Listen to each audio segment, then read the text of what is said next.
que não. Agora vocês estão me ouvindo. Vocês não estavam me ouvindo, concordam? Deixa eu ajeitar aqui meu microfone. Deixa eu ajeitar tudo aqui. Deixa eu ver vocês. Tudo bem? Tudo bom? Boa tarde, gente. Duda falou. Pessoal, vocês podem me fazer o favor de... Boa tarde, professor.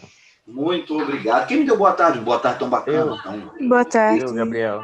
Eu, só não Gabriel. liguei a câmera hoje porque eu tô almoçando no momento. Quando acabar, eu ligo. Ô, Gabriel, e qual o problema da gente ver o que você está comendo? Só porque você está comendo... Falar nisso, vocês viram... Ah, vocês não viram. Vocês não viram. Eu criei um marketing bacana que eu mesmo fiquei feliz. Que é...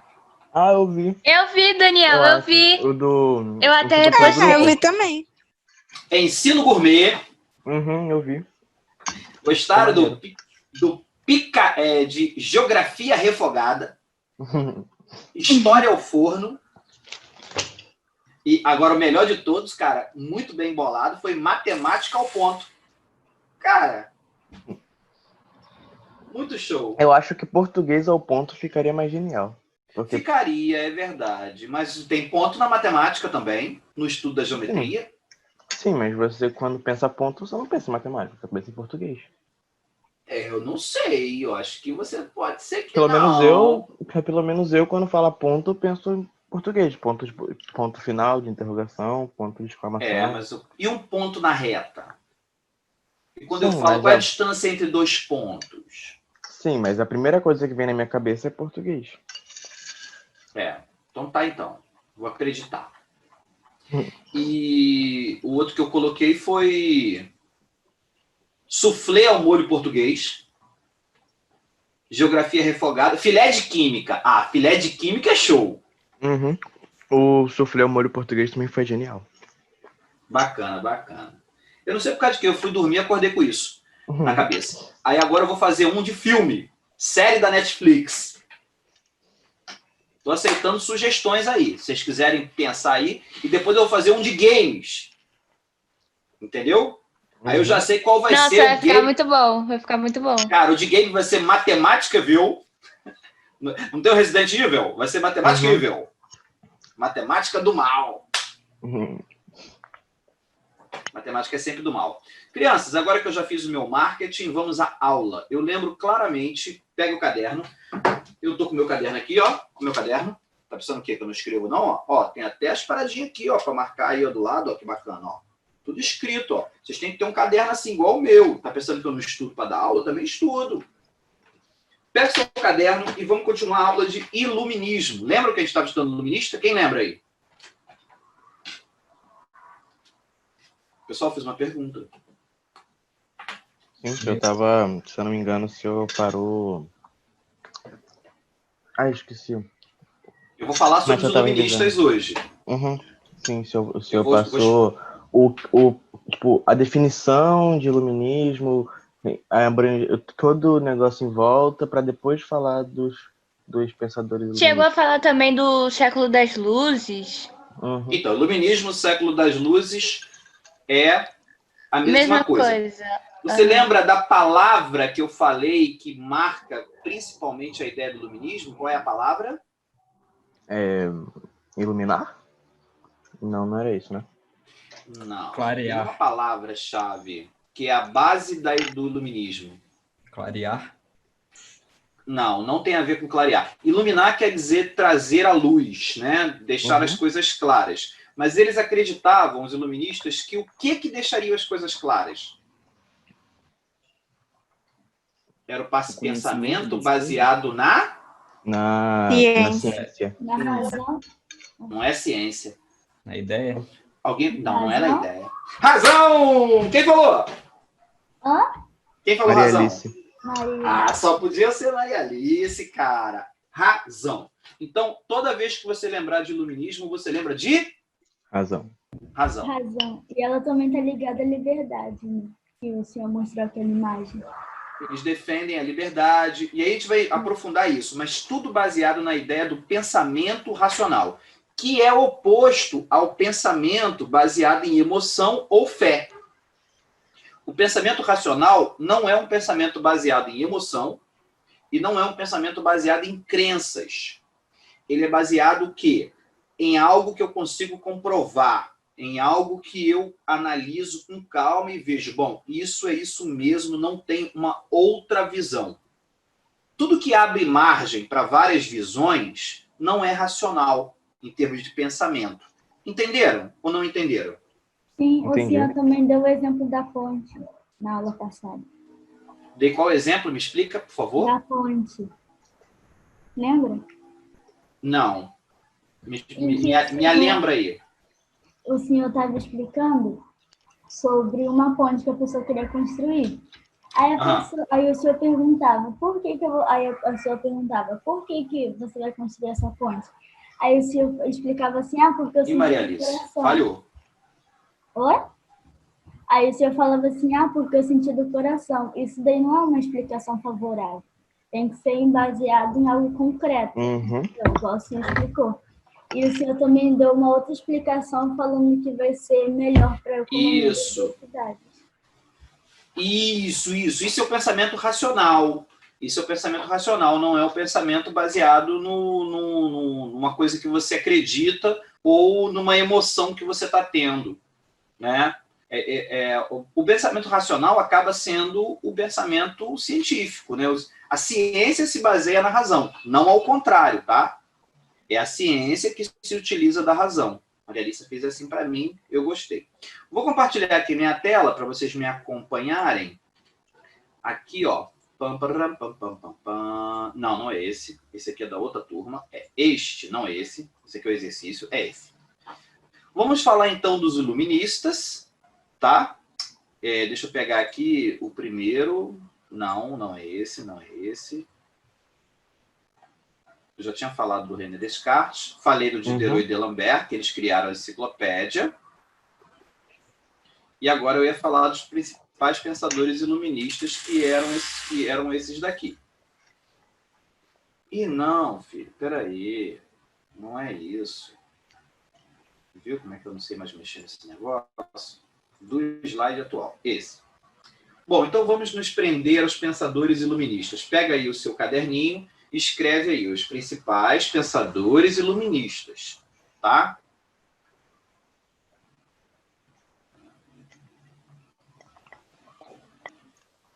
A gente vai olhar um por um. Esse primeiro aqui, famoso, conhecido, iluminista, foi o Voltaire. Escreve-se Voltaire, mas se pronuncia Voltaire. Ele é um pensador muito famoso. Ele vive entre o final do século XVII e basicamente todo o século XVIII, né? Ele nasce no finalzinho do século XVII e passa a sua vida toda no século XVIII. Ele é dono de uma frase, o Voltaire, muito bacana, que é o seguinte: posso não concordar com nenhuma palavra que você diz, mas defenderei até a morte o direito de você dizê-las.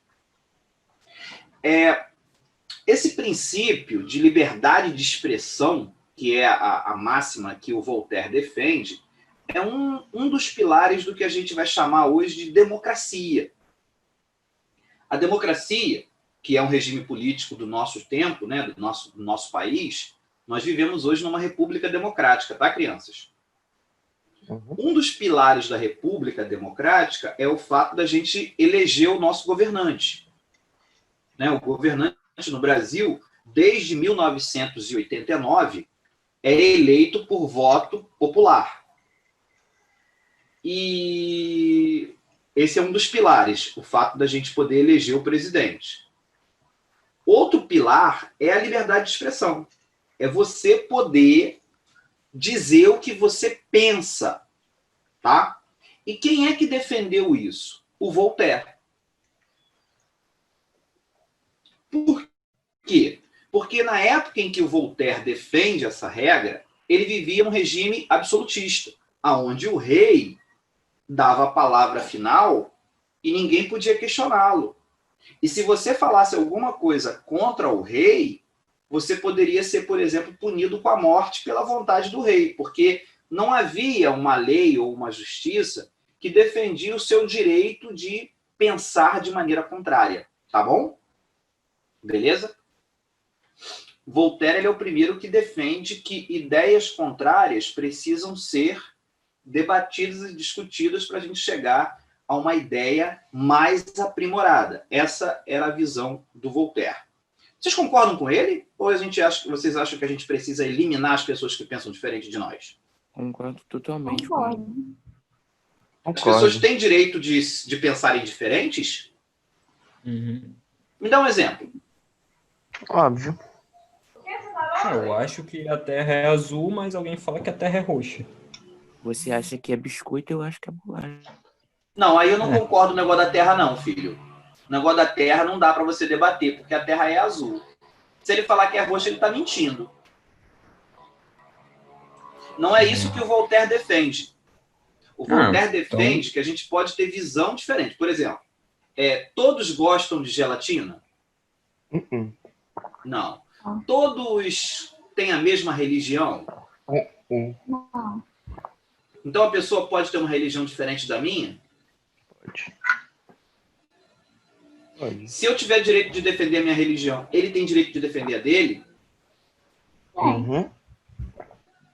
Com relação à opção de gênero, se uma pessoa é hétero, ela pode defender a sua posição, e se a pessoa é homossexual, ela pode defender a sua posição também? Sim. Se uma pessoa é negra e uma pessoa é branca e cada um defende a sua posição, isso é justo? Justíssimo. Racismo existe? Sim. Existe. E se alguém chegar e disser que racismo não existe, ele tem esse direito? Aí já não. Tá mentindo. Tem direito de falar, mas vai estar falando uma coisa errada. Uma coisa Uma discordante mentira. tá Sim, sim. Eu comprovado. respeito quem diz, mas a minha opinião... Igual o cara que falou que a Terra era roxa. É isso? É que todo mundo tem direito de falar tudo, né? Aí é que tá. Sabe por que Quase eu mexi tudo. com vocês? Por que eu mexi com vocês? Esse assunto está em evidência agora no país, concordam? Inclusive, a grande discussão é se você tem direito de falar o que pensa ou não. Não sei se vocês sabem, mas no nosso país existe a liberdade de expressão, mas não existe o anonimato. Você, por exemplo, é responsável pelo que você fala. E o limite da liberdade de expressão é o crime. Por exemplo, se eu ofender alguém ou inventar uma mentira sobre alguém, isso é liberdade de expressão ou isso é calúnia e difamação? Calúnia e difamação. Então, se eu falo alguma coisa de alguém, eu tenho que falar com propriedade, eu tenho que falar com causa. Se eu falo alguma coisa sobre uma instituição, sobre uma ideia, eu preciso ter comprovações, senão eu estou cometendo um crime. E aí é que entra aquele velho detalhe.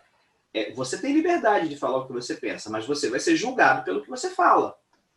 Julgado no bom sentido da palavra, não é que você vai sempre para a justiça.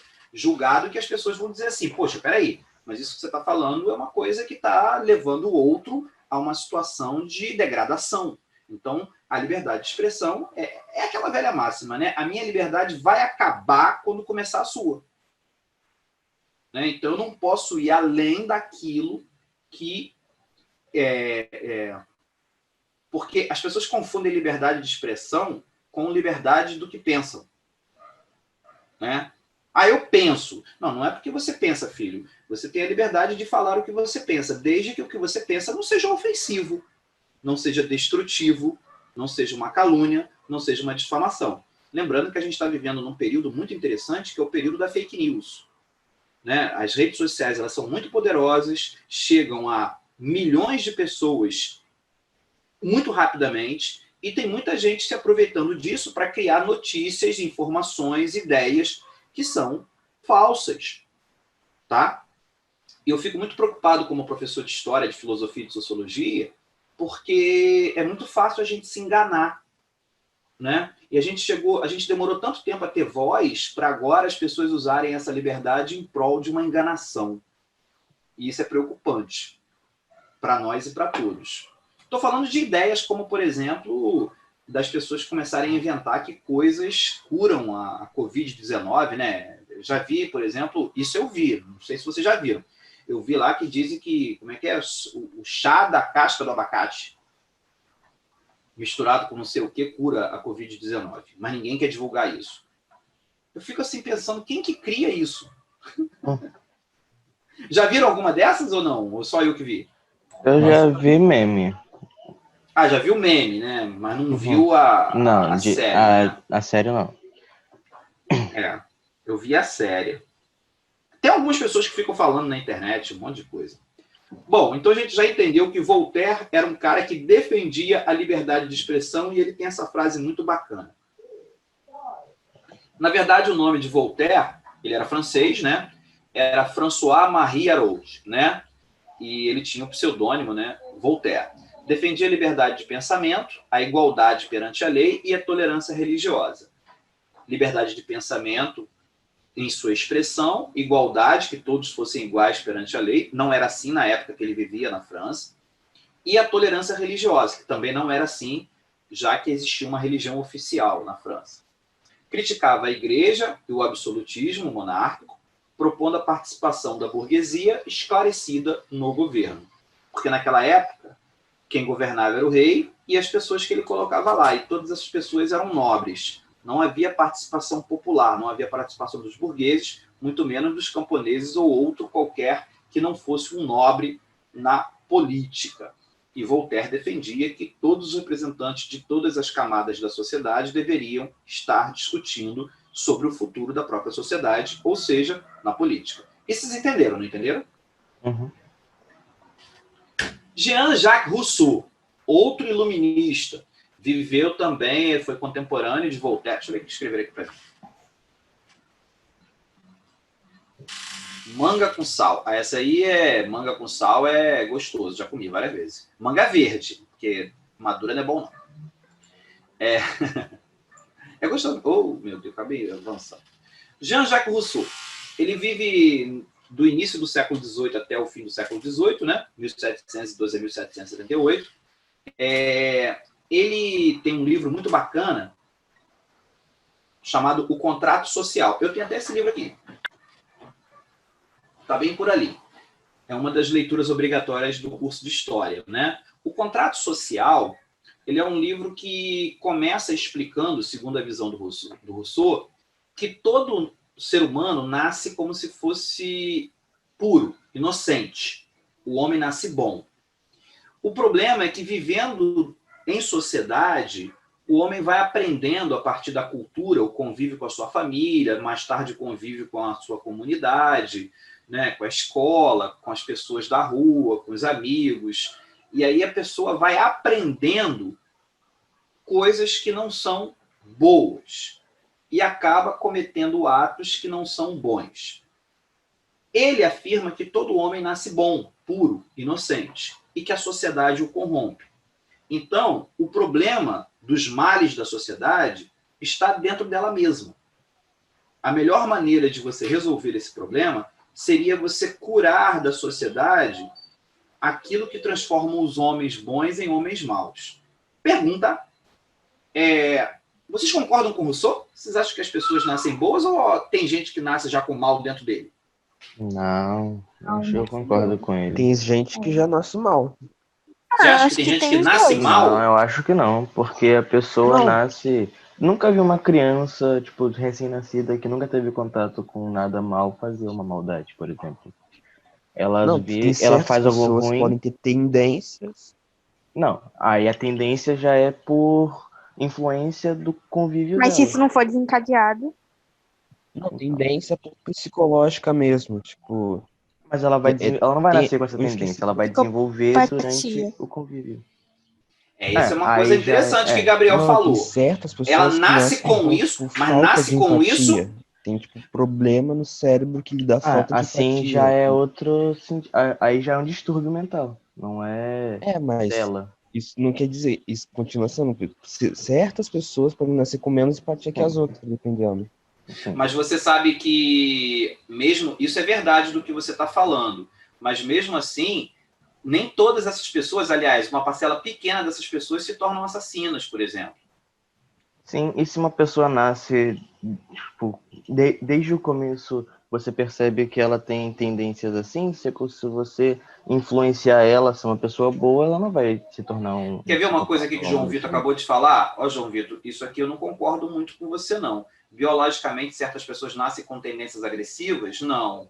Não existe um gene da agressividade dentro da cabeça. Isso sempre é fruto do convívio social. Isso é fruto das influências que você tem. Entendeu? É difícil, eu sei. É mais fácil você acreditar que existe alguma coisa no cérebro da pessoa. É claro que existem pessoas com deficiência mental. E aí elas podem, por exemplo, ter atos que elas não controlam. Mas aí é um problema de deficiência mental. Agora, uma pessoa neurologicamente perfeita, com o cérebro funcionando, ela tem alguma coisa na cabeça dela diferente da pessoa que não pratica o crime? Eu vou dizer para você que não tem. Isso é desencadeado pela convívio social. Inclusive, a neurociência analisa uma coisa muito interessante, que é a plasticidade cerebral. Dependendo das influências que você tem na sua vida, em termos de o que você vai pensar, sobre o que você conversa, seu debate, áreas do seu cérebro se desenvolvem mais ou menos. Entenda, o ser humano, ele não nasce com o cérebro acabado.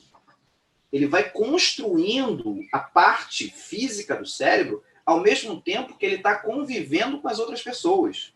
É como se o estímulo fizesse eu desenvolver uma parte do meu cérebro específico. O cérebro ele é plástico, ele é moldável. É como se a gente estivesse construindo ele ao longo da nossa vida. Sim. Esse e aí... pode falar. Pode terminar seu linha de raciocínio. Não, a minha linha de raciocínio eu acredito nessa linha, que a ciência explica com muita clareza. Dependendo das provocativas que a criança, o bebezinho ali tem, ele vai desenvolver uma plasticidade cerebral, onde ele vai construir, inclusive, essas emoções que a gente tem como importantes para que ele possa ser equilibrado. Como, por exemplo, a empatia, a compaixão, a solidariedade, a gratidão. Eu sou grato porque algumas pessoas se preocupam comigo, porque as pessoas cuidaram de mim. Entendeu? Ela botou entendo e concordo com o senhor. Obrigado, João Vitor. Eu tenho lido sobre isso, João Vitor. Isso é um assunto também que chama muita atenção. Eu acho que o Voltaire ele tem um pouco de razão nesse sentido. E eu acho até que essa afirmação do Voltaire é boa, porque se a gente pensar que o ser humano não nasce mal, então há esperança para a sociedade. Uhum. O que eu ia dizer é que... pode falar. É que esse mesmo... não lembro a palavra correta, mas, por exemplo, essa mesma coisa que faz a pessoa ser mal também molda a personalidade dela. Porque, por exemplo, se eu e você, por exemplo, desde o início da vida tivéssemos a mesma rotina, tudo exatamente igual, a gente seria personalidade idêntica. Agora, como eu não faço a mesma coisa que o senhor faz todos os dias, como eu não nasci e convivi com as mesmas pessoas que o senhor, minha personalidade é de um jeito, a sua é de outro. Por exemplo, se a minha mãe, por exemplo, não gostasse de Harry Potter, que eu gosto,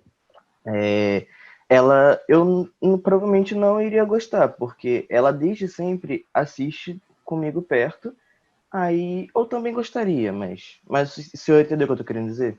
Entendi. Por ela gostar, ela me influencia a gostar, Sim, pelo menos dar uma olhada.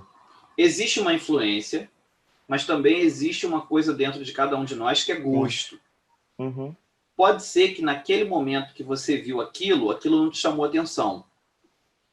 E aí, você automaticamente não desenvolveu o gosto pelaquilo. Eu vou até, assim, dizer uma coisa diferente do que você disse, que é o seguinte: eu acho que as personalidades das pessoas são diferentes e únicas. O que a gente molda é o caráter. Sim, sim. Porque a minha personalidade é como eu vejo as coisas. Pode ser que tenha pessoas que veem a vida de uma maneira muito mais intensa, queira experimentar tudo, ela tem uma certa coragem, ela não tem medo, e isso vai fazer com que ela seja uma pessoa que tem uma personalidade que a gente vai dizer assim, mais impetuosa. No entanto, isso não quer dizer que ele vai virar um mau caráter. E aí entra uma coisa muito interessante. Tem pessoas com personalidade dócil, tranquila, que não faz mal a ninguém, que não tem coragem de bater em ninguém, matar ninguém. No entanto, são mau caráter, é capaz de roubar, de desviar um grande valor, é capaz, por exemplo, de tirar dinheiro de uma escola, de um hospital.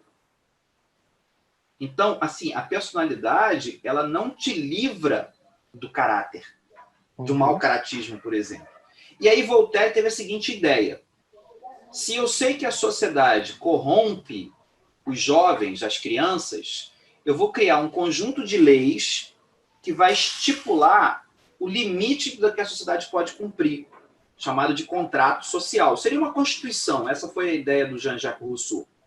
Seria uma forma de construir leis para garantir que as pessoas não pratiquem atos contra a própria vida humana. E aí nasce os direitos do ser humano, enquanto liberdade, igualdade, a ideia da fraternidade, que são os lemas da Revolução Francesa, né? Que são ideais iluministas. Então, Jean-Jacques Rousseau era um camarada que ele via com bons olhos o fato de que a sociedade pode vir a se consertar. Há pessoas que nascem com deficiências mentais que, por exemplo, faz com que a parte da compaixão, empatia do cérebro seja mal desenvolvida. Mas, é claro, é alguém que não nasce totalmente saudável. A maior parte dessas pessoas não consegue estabelecer em sociedade. Sim, esses são os doentes mentais. No entanto, existem também, João Vitor, pessoas que não têm esse problema, mas que não desenvolvem a empatia. Por comportamento, por não ter influência da empatia. Uma pessoa que vive, por exemplo, em ambientes muito violentos ou que nutre um desejo, um interesse por violência, tende a suprimir a empatia, né? Até porque, para praticar violência, você não pode ter empatia. Se você tem empatia, você não pratica violência, porque você se coloca no lugar do outro. Uhum. Entendeu? É como se um sentimento anulasse o outro. Aí depende, se você tem uma paixão muito grande por violência, traumas também provocam isso. Tem pessoas que sentem prazer, e aí entra um detalhe muito interessante, o cérebro humano é uma coisa muito complexa. Tem pessoas que sentem prazer na maldade. A maldade gera prazer. As pessoas sentem uma coisa gostosa quando elas fazem mal a alguém. Quando enganam, quando roubam. Eu costumo dizer que tem bandido que rouba muito mais pelo prazer de roubar do que pelo produto roubado. Você entende? Você já viu pessoas que gostam de levar vantagem e entram na fila para pegar? Nem precisa daquilo, mas a sensação de levar vantagem é mais gostosa. Entendeu? E isso é um problema que a pessoa construiu na sua cabeça. É isso que está faltando ultimamente. É isso mesmo, Maria Alice. Está faltando muita empatia. Vamos lá. Daniel, Oi, pode falar? eu esses dias venho estudando muito sobre uma arte em histórias, criar histórias, personagens e tudo, que é algo que eu gosto muito. E quando eu estudo isso, eu vejo várias artes, várias animações, leio vários livros e eu vejo vários personagens diferentes com diversas personalidades. E algo que eu acho muito interessante é que enquanto um personagem pode ser extremamente dócil, o outro pode só ser muito egoísta, e tudo depende da história de vida dele. A gente pode entender mais sobre as pessoas, assim, demonstrando nesses personagens. E eu acho muito interessante, porque esses dias eu tô começando a entender mais as pessoas, os lados, ver o outro lado da história. A ciência que estuda não isso... Não tô falando que tem que perdoar as pessoas, assim, por não ter empatia, mas entender elas de alguma forma. Sim, até porque ninguém é tão simples. Os personagens de desenho são bem mais simples do que os seres humanos. Os seres humanos são bem mais complexos. É difícil entender. Mas tem uma ciência, já que você está gostando disso, a ciência que estuda isso é a psicologia. Né? A psicologia, ela procura analisar e estudar exatamente esse espectro comportamental do ser humano consigo mesmo e com a sociedade. Se você se interessar, pode ser que no futuro você venha até fazer uma faculdade de psicologia, né? Porque é algo muito curioso, muito interessante de saber. Lembrando que todas as ciências acabam estudando um pouco de psicologia, né? Para poder entender o outro. Claro que a gente não estuda a fundo, mas estuda um pouco. Vamos dar continuidade? Vamos lá? Vamos embora. Escreveu várias obras, né? As mais destacadas são Discurso sobre a Origem e os Fundamentos das Desigualdades entre os Homens, foi escrito pelo Voltaire, não, pelo Rousseau, Ele queria entender por que os seres humanos em algum momento se tornam desiguais, criticava a propriedade privada por ser a raiz das infelicidades humanas. Ele dizia que o egoísmo nascia quando o ser humano acreditava que era dono de alguma coisa, né? Porque a partir do momento que eu sou dono de alguma coisa, eu começo a querer guardar aquilo e tenho medo de alguém pegue isso de mim. Então eu começo a me defender do outro. Eu acho que o outro está sempre querendo aquilo que eu conquistei, né? E aí é uma coisa muito interessante que, se você vive numa comunidade, vamos pensar numa tribo indígena, em que ninguém é dono de nada, todo mundo é dono de tudo.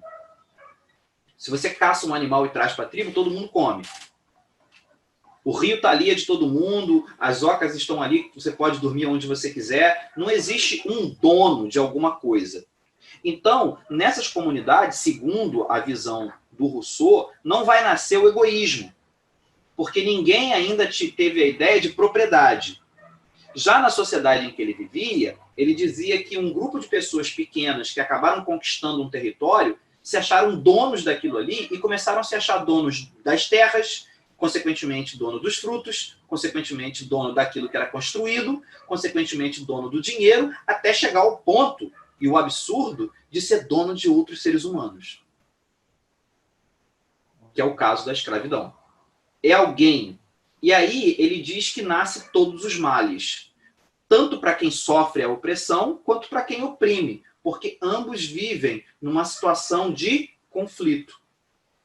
O que o Jean-Jacques Rousseau queria era uma sociedade que vivesse como se fossem os índios, né? Essa era a proposta dele, onde não haveria a ideia da propriedade privada. Não pode dizer que Jean-Jacques Rousseau era socialista ou comunista. Por quê? Porque ele teve essas ideias antes do socialismo e o comunismo surgirem enquanto ideias, né? É claro que o socialismo e o comunismo vai pegar como base das suas ideias parte daquilo que o Rousseau falou. Mas o Rousseau falou isso anteriormente, porque essas ideias só vão surgir no século XIX. Tá bom, crianças? Então seria errado eu dizer que o Rousseau é socialista ou comunista, porque essas ideias surgem depois dele. Criticava a propriedade privada, como eu falei. E outro livro que eu tenho aqui é o Contrato Social. Defendia a ideia de um Estado democrático que garantisse a igualdade de direito para todos.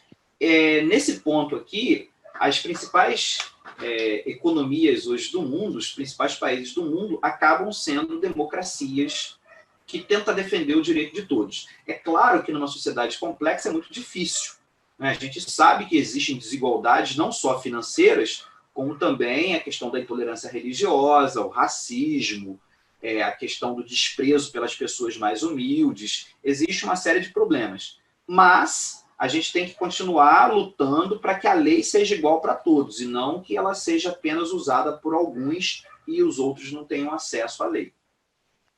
Infelizmente, no nosso país, ainda existe uma discrepância, né? A maior parte das pessoas que vão para a cadeia são sempre mais pobres. Será que é porque o pobre comete mais crimes? Não. Índio comunista. Esse conceito não funciona, né, João? É porque, na verdade, o comunismo pensa numa visão em que o Estado tem que acabar com a propriedade privada. Os índios, né, não os da agora, mas os anteriores, aqueles antes da chegada dos portugueses, já viviam numa sociedade em que não havia propriedade privada. Ninguém tinha tido a ideia de que alguma coisa é minha e se é minha não é sua. Entende isso? Dá para você entender isso na sua cabeça? A ideia comunista ela vem depois do capitalismo. E o capitalismo é essa ideia de que eu posso ter alguma coisa que vai ser minha, propriedade privada. No ensino médio, vocês vão estudar isso com mais profundidade. Entendi. Valeu. Montesquieu. Esse aí é famoso por causa daquele livro que ele escreveu, O Espírito das Leis, né? E foi ele que propôs a ideia da separação do poder. A frase mais marcante dele é uma verdade eterna. Qualquer pessoa que tem o poder tende a abusar dele. Para que não haja abuso, é preciso organizar as coisas de maneira que o poder seja contido pelo próprio poder. A ideia do Montesquieu é a seguinte, muito simples. O poder corrompe. Se você tem muito poder, você vai usá-lo em benefício seu e, consequentemente, em detrimento dos outros. A única forma de eu garantir... Ele está falando do Estado absolutista, ele está falando do rei, que acaba beneficiando um grupo pequeno e prejudicando a maior parte das pessoas. Montesquieu ele diz o seguinte: a única maneira de eu conter o abuso praticado por alguém que está no poder é que eu tenha 3 poderes. E a ideia do Montesquieu foi justamente a criação da seguinte coisa. O rei, na visão dele, seria o executivo, aquele que vai governar, que vai tomar as decisões. A aristocracia, o grupo das pessoas ligadas à nobreza, na qual ele fazia parte, seria as pessoas que vão julgar aqueles que cometem qualquer ato contra a lei, seria o judiciário. E o povo, representado principalmente pela burguesia, os grupos das pessoas produtivas, seriam os que constroem as leis para dizer o limite que cada um poderia cumprir na sociedade. Então, eu teria o legislativo, eu teria o executivo e eu teria o judiciário, que seriam os 3 poderes, e eles seriam harmônicos entre si, e nenhum poderia superar o outro. Essa seria a ideia da tripartição, os famosos 3 poderes defendido por Montesquieu. A maior parte dos países democráticos do mundo usam o sistema que Montesquieu idealizou de 3 poderes. Tem lá o seu Tribunal de Justiça, tem o Executivo e tem o Legislativo. Eu acho que foi uma ideia muito boa do Montesquieu. E ele teve isso lá no século XVIII, né? Ele era contra o absolutismo, né, forma de poder que concentrava o poder de um país nas mãos do rei, afirmava que somente o poder poderia limitar o poder. Criticava a interferência política do clero, ele não achava com bons olhos que as pessoas responsáveis pela igreja interferissem na política. Criticava, defendia aspectos democráticos de governo a respeito às leis. Estão vendo que todos eles, de certa forma, defendem uma ideia muito comum, que é de um governo eleito pelo povo, democrático, e que todos deviam respeitar as leis? Uhum. E que as leis deviam ser igual para todos? É a base do pensamento iluminista. Em sua obra, O Espírito das Leis, ele defendia a divisão em 3, legislativo, executivo e judiciário, como eu acabei de explicar para vocês. Aí do lado direito tem uma versão original do livro dele, né? O Espírito das Leis, escrito em francês, né? L'Esprit des Lois. Bonito, né? Uhum. Chique. Outro grande iluminista, na verdade é o primeiro deles, foi o John Locke. Ele nasce em 1632, lá antes da metade do século XVII, e morre no iníciozinho do século XVIII. Né? Ele é o mais antigo dos iluministas. Ler fornece aos espíritos materiais para o conhecimento, mas só o pensar faz nosso o que lemos. Ele é alguém que defende muito. Essa frase é muito interessante, né? Ler fornece ao espírito materiais para o conhecimento, mas só o pensar faz nosso o que lemos. Ou seja, não adianta eu aprender tudo se eu não praticar. Eu me torno um grande hipócrita. É justamente quando eu faço a reflexão, quando eu penso sobre aquilo que eu vejo, que eu normalmente me torno alguém proprietário do conhecimento. Eu vou dar um exemplo, vocês vão entender com clareza. Me corrija se eu estiver mentindo, por favor. A impressão que eu tenho, até porque eu fui aluno e ainda sou aluno, eu ainda faço cursos, é que na maior parte das vezes a gente estuda muito mais para poder fazer uma prova e passar do que para realmente entender e praticar o que aprende. Isso acontece com vocês? Uhum. Eu ia falar isso agora, professor. E aí, quando a gente faz isso, a gente se torna, de certa forma, um tanto quanto hipócrita, né? A gente até sabe o que é o certo, mas prefere não fazer porque dá trabalho, ou porque eu perco benefício, ou porque eu perco privilégio. E aí você entende que a raiz de todos os males está aí? Vou dar um exemplo. Vê se você se encaixa nesse exemplo. Acorda no meio da noite, cheio de sede, vai na geladeira e tem aquela garrafa d'água e você, com a maior preguiça de pegar o copo, pega aquela garrafa d'água e bota na boca assim, bebe tudinho na boca. Que delícia, que gostoso, de noite, sozinho, ninguém viu. E bota a garrafa ali. Você poderia ter pego um copo, mas os copos estavam sujos. Você teria que lavar o copo. Em benefício seu de não querer ter mais trabalho, você bebeu a água na boca. Mas você fez com que todas as pessoas que bebessem a água depois de você acabassem usando aquela garrafa com a sua boca, que, consequentemente, a pessoa tem o direito de saber se ela quer beber a água que você bebeu ou não. O que vocês acham disso? Já praticaram atos semelhantes? Vou ser sincero que já Todo mundo, pratiquei, né? mas não botei a boca na garrafa. E já pegou comida na panela e fechou? Ah, Com a claro. colher suja da sua boca? Não, aí não. Aí não. O professor tá expondo os alunos aí de uma maneira. Eu não tô Exposed, expondo, né, meu gente? filho. Eu tô tentando fazer você entender que a gente aprende uma coisa e pratica outra. É que, por exemplo, tudo que a gente faz de escondido, que não quer que os outros vejam, por que será que a gente faz isso? Que a gente sabe que tá errado, né? É isso que eu queria que você dissesse, Helena Ricaldi. Você tá certo. Anonymous trabalhando.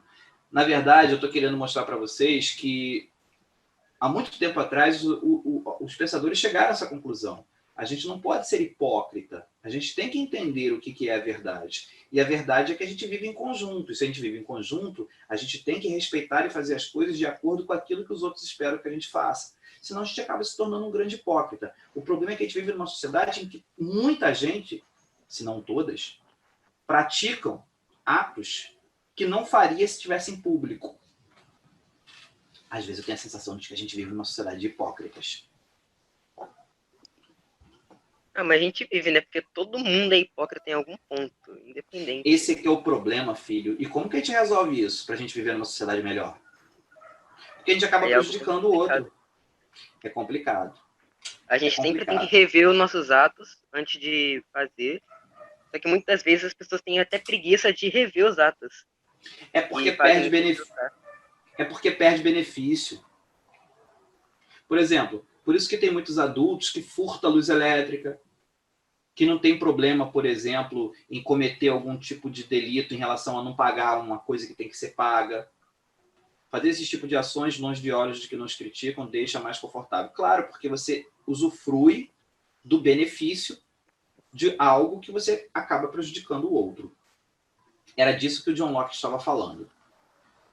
Vamos continuar aqui com o John Locke. Ó. Locke criticou a teoria do direito divino dos reis e combateu o absolutismo. Para ele, a soberania não reside no Estado, mas sim na população.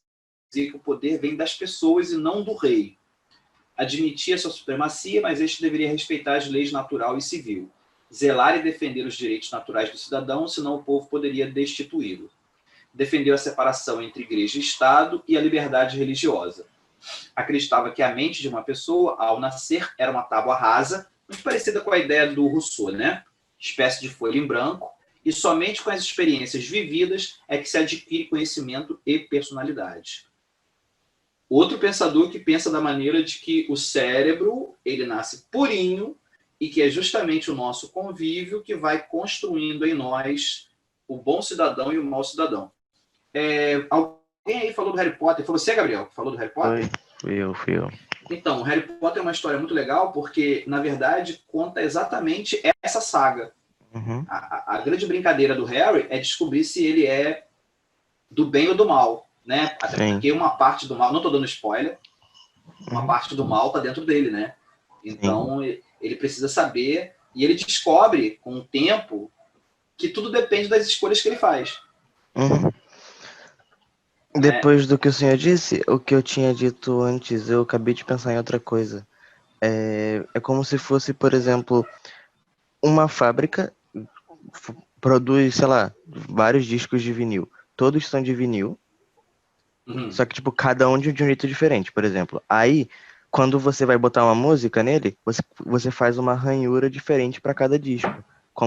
É como se essas ranhuras fossem as experiências que a gente tem. E, tipo, entendi. Todo mundo, como tudo é de vinil, todos nascem puros de uma certa forma, entendeu? Entendi. Aí você vai...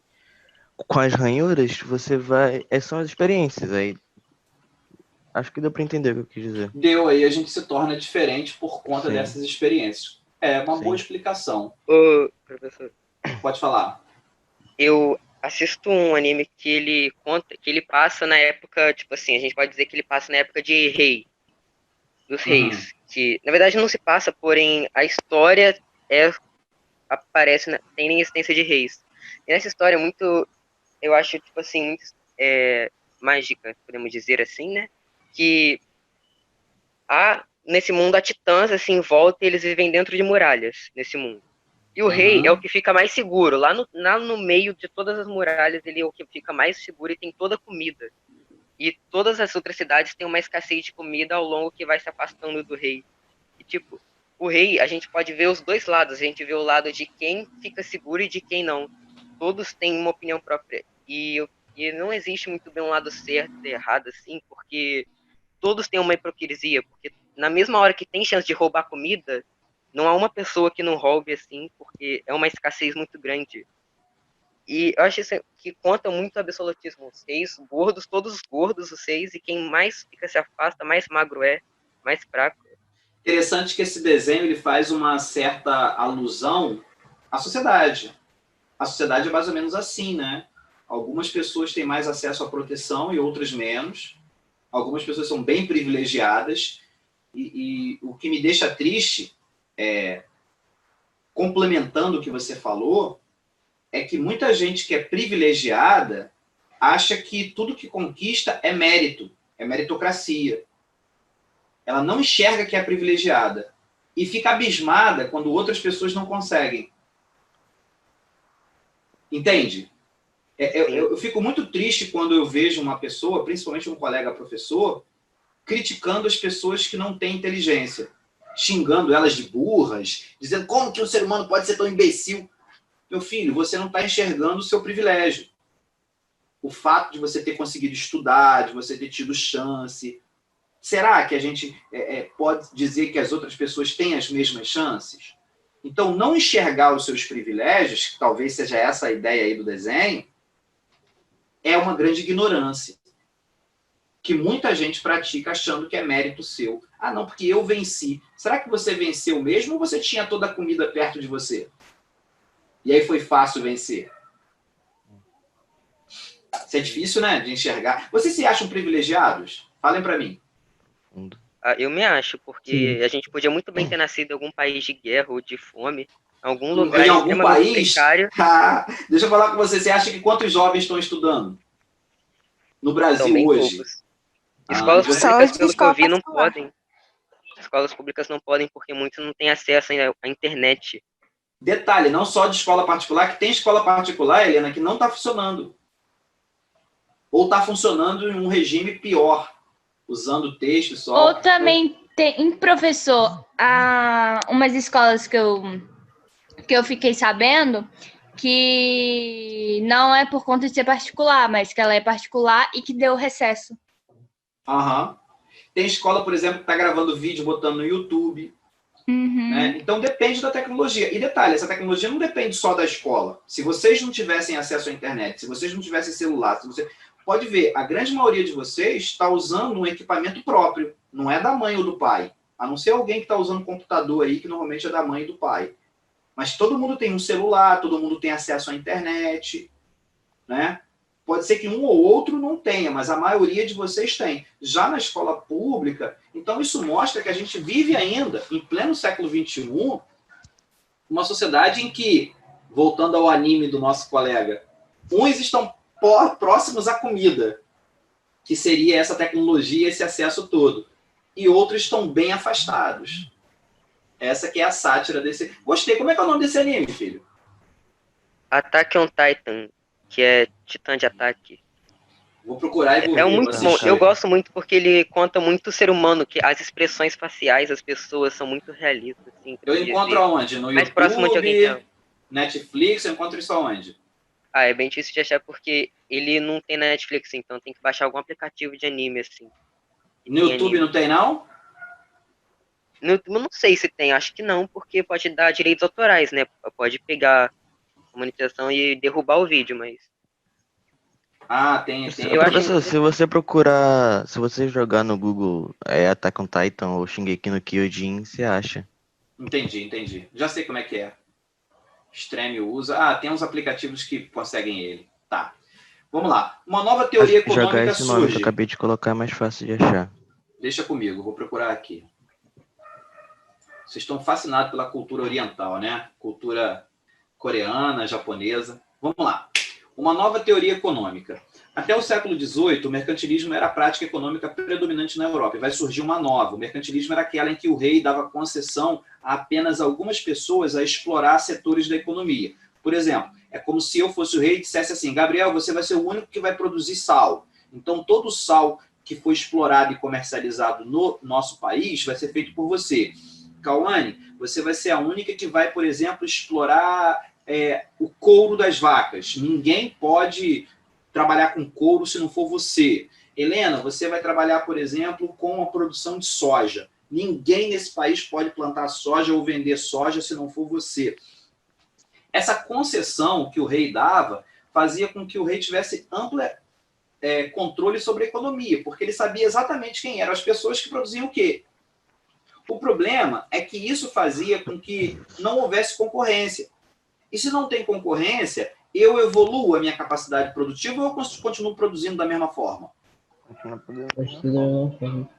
Eu vou baixar meu preço se eu não tenho concorrência? Não. Então, os preços ficando altos, o consumo ele era popular ou era o consumo era dirigido apenas para um grupo pequeno de pessoas?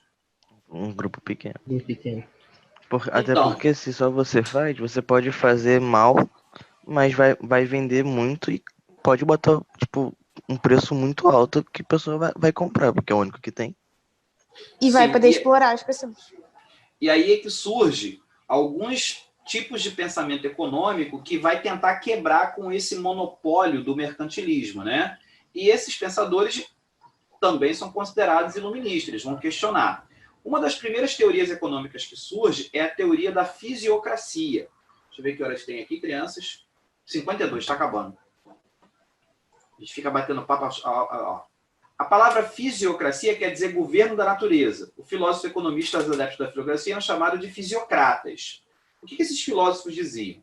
A fisiocracia defendia a liberdade econômica e a livre concorrência, em que o mercado se autorregulava pela lei da oferta e da procura, sendo regido pela ordem natural das coisas, né? A ideia de um governo da natureza. A expressão em francês que explica essa visão fisiocrata é o laissez-faire, laissez-passer, né? Que quer dizer a seguinte coisa: deixa fazer, deixa passar. O Quesnay, que foi um desses pensadores, dizia o seguinte: a intervenção do Estado na economia atrapalha o desenvolvimento e a concorrência entre os produtores. Se o Estado não disser quem é que vai produzir o quê, as pessoas vão produzir e automaticamente elas não vão produzir mais do que conseguem vender, senão elas vão perder dinheiro, e ninguém vai consumir mais do que consegue, vai comprar mais do que consegue consumir, senão a pessoa também vai perder dinheiro. Então, ele dizia que o fato de você ter a procura e a oferta vai fazer com que os preços sempre estejam equilibrados. Se eu tenho muita procura, automaticamente o preço sobe. Se eu tenho muita oferta e baixa procura, o preço desce. E aí ele achava que o mercado deveria ser livre. Por isso que esse pensamento também ficou conhecido como liberalismo econômico, ou seja, deixar a economia livre, também conhecido como fisiocracia ou governo da natureza. Tá? Um dos principais fisiocratas, além do Quesnay, foi o Adam Smith, o pai do livro A Riqueza das Nações, publicado no final do século XVIII, 1736. Esse livro é muito importante, porque a gente está vivendo um período da história mundial que muitos economistas ainda discutem a ideia do Adam Smith, tá, gente? A gente tem muita gente liberal. Um deles é o ministro da Economia atual, Paulo Guedes.